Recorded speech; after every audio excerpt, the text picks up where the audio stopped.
With a power couple potentially breaking up and more, this is Wrestling Hub. My name is John, and you're watching the Wrestling Report.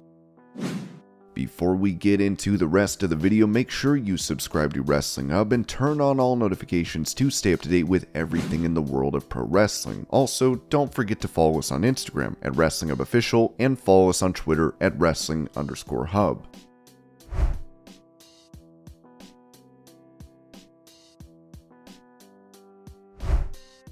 Recalling what John Cena told him following their match at WrestleMania 39, Austin Theory told the Babyfaces podcast, post-match, it was a really cool moment. He just told me to enjoy this day and enjoy this moment, and literally there was no stress that day whatsoever. I wasn't nervous. I was just everything that prepared me for that moment, everything that I had to, go out there and perform. I felt like I had it. That was something really cool. But something that John says that, you could say, a lot of people say, but it's so true, is just stop being afraid to fail and, betting on yourself and just going for it. And a lot of times that's what holds a lot of us back from things, is us just, worried about this or that, and it might not even be you. You might believe in yourself, and just because one person has an opinion, it bothers you and it sets you off. That's the biggest thing. It's just don't be afraid to fail. It's gonna be a ride. It's gonna go up. It's gonna go down, but just continue to press forward.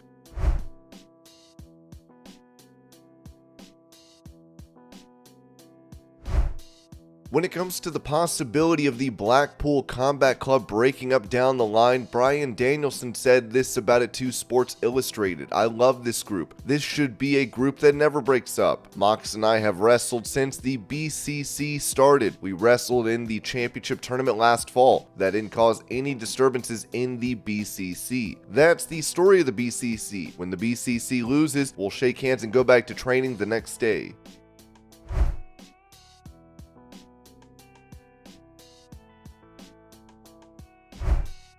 With her making an appearance at Summerslam after Io Sky's title win, Dakota Kai explained the journey she went on to make it there in time, saying on Twitch, I literally found out that they wanted me to be there at Summerslam, but this was all shenanigans, right? 1 p.m. on that day. I was still chilling. I was like, oh, it's Saturday. It's my sleep-in day. I'm gonna chill. Not even gonna set my alarm. My phone was on Do Not Disturb. I always have my phone on Do Not Disturb when I'm not needed, and I was like, cool, I'm just gonna sleep in. I wake up, my phone is blowing up. I was like, oh my god, my anxiety was just through the roof. I just saw all these missed calls, all these texts, and they are just like, Bailey is texting me or trying to call me. She's like, we need you here. And I'm like, do you guys know what day it is and what time it is and where I am and where SummerSlam is? The math ain't mathing right now. So from that point on, for the rest of the day, my anxiety was at a 10. It was at a freaking 10. It was no time to be anxious, so I'm just not ready. You know what I mean? I gotta get my hair done. That's the whole thing. I gotta make sure the dog's taken care of. That was fine, but everything else, I'm like, guys, are there even any flights out that will get me there in time? There was a flight that they wanted me to get on, and I think it was around 5:15 p.m., and I could not make it. Could not. I was like, guys, I can't make it. First of all, I live like 30 minutes-ish away from the airport. I'm sorry, guys, I can't make it. Is there another flight? There was literally only one flight left, and this just shows you how desperate I was to get there, because it was for Spirit Airlines, and I'm like, oh my god, I've never flown Spirit before. Please don't let anything happen. Please don't let anything happen. And this flight was set for like 6 p.m. So I get my hair done. My hair lady comes over. She looks me up. I'm like, oh my god, thank you so much. And then I get an Uber to the airport at like, what was it? 4-ish, 4:15. It was more hectic than last year. So I'm like, you're kidding me. The only flight available is Spirit? Ugh. Because the other one after that is Delta, but that, I want to say it was 8:39 p.m. I may as well not had even gone.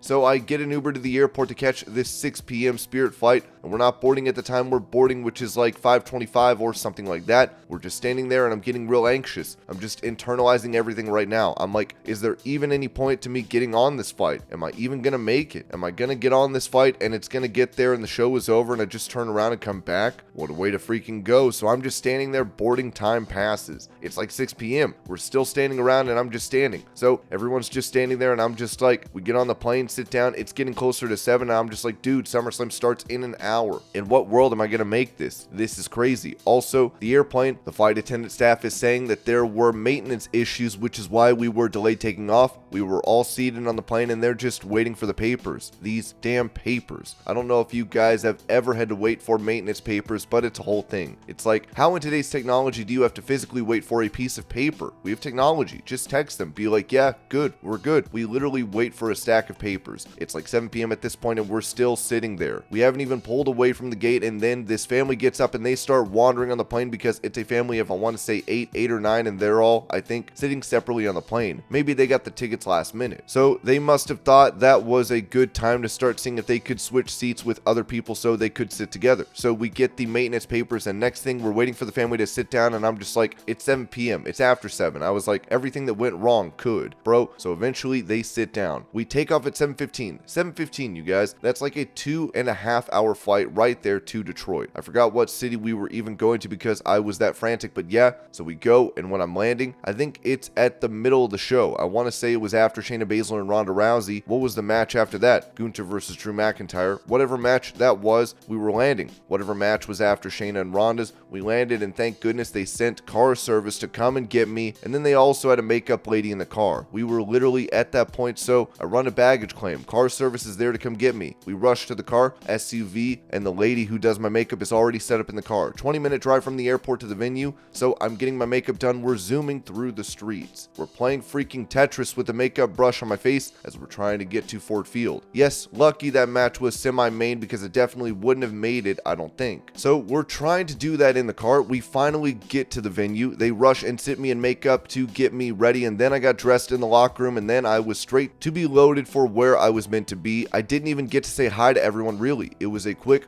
hi, I'm here, and then they yoinked me away. They have to take me through a part where there's fans. So yeah, they take me through, but I'm sweating because I'm covered in clothes. I was already wearing pants, guys, and I was like, do I have to put these X out track pants on? Because my pants are already black. And they're like, they might see the shoes. So I put pants on top of my pants. There was no time to even think about the stress. I don't even know if that makes sense because I was stressed the whole time, but there was no time to even comprehend what was happening. I was like, I'm wearing Chuck Taylors. No one's going to be like, oh, only one person wears Chuck Taylors, like the most popular shoe brand in the world. Then they took me through the bit in the crowd, and then it was like an area where they had me, which was like kind of where the tech guys were sitting and stuff. I did not have time to breathe.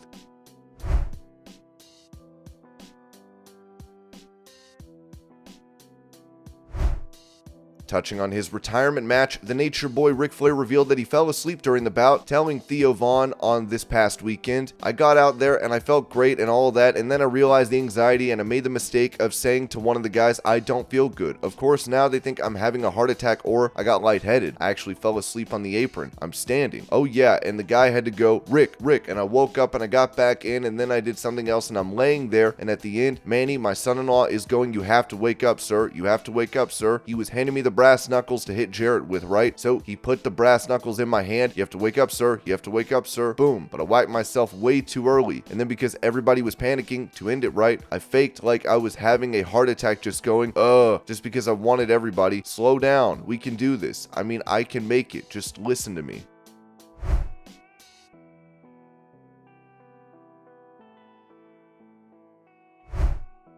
Telling fans why he will not be making it out for a pro wrestling show this weekend, former WWE star Erick Redbeard wrote that due to unprofessional conduct, my appearance August 12th with WCWO in Mooresville, Indiana, has been canceled on me. If you pride yourself on being professional and want to inquire on a booking or appearance, please email bookredbeard@gmail.com.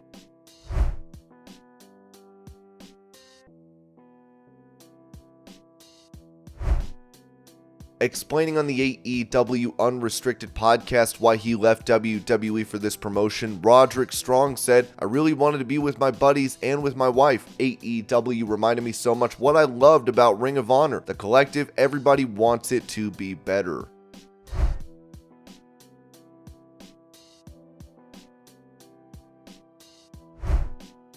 As she is currently out of action from WWE programming due to a shoulder injury, Liv Morgan posted a photo of hair on the floor, teasing a potential change in appearance.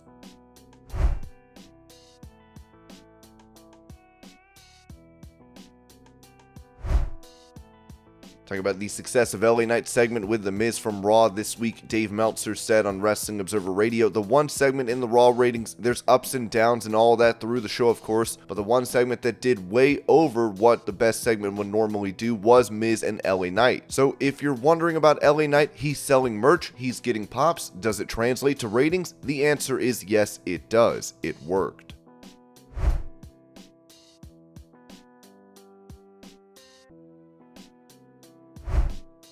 Speaking of Raw, it was explained why Drew McIntyre was not on the show following his loss to Gunther at SummerSlam. Drew McIntyre also didn't appear on Raw this week. According to Sean Ross Sapp behind Fightful's paywall, he was not listed internally for the show this week.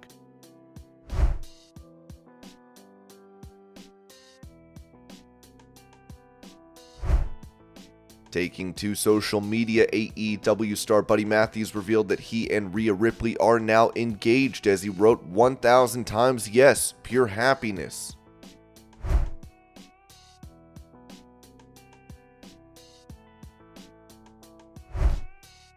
Staying on the topic of couples in professional wrestling, it seems WWE star Charlotte Flair and AEW star Andrade El Idolo have unfollowed each other on social media, which has led to speculation of a breakup. The two got married back in May of last year, as it remains to be seen what comes of this. And this was your pro wrestling news update. I hope you're all having a great day. Thank you so much for watching, and I'll see y'all later.